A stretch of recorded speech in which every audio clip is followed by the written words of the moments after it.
Welcome to Sweet Life Beat Life. We hope this video helps. You start by preparing what's needed. Make sure the Xbox is online and you can access account. Microsoft. COM on a phone or PC. Once done, gather your recovery email, phone number, or the Microsoft Authenticator app because you'll need a verification method.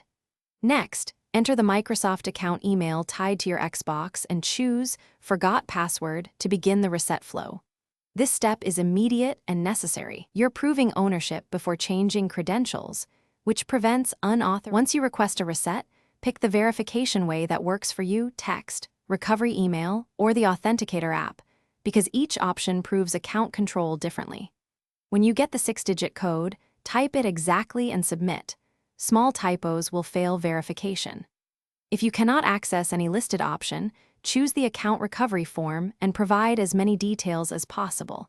Doing so increases the chance Microsoft accepts the recovery, since they evaluate recent sign-in locations and device data.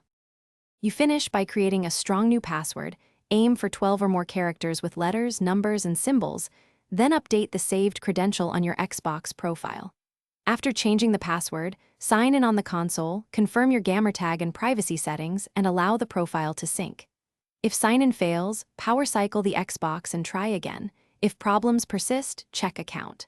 Microsoft. COM for security alerts or suspended status, because those flags can block logins until resolved. Thanks for watching. Consider subscribing if we helped you.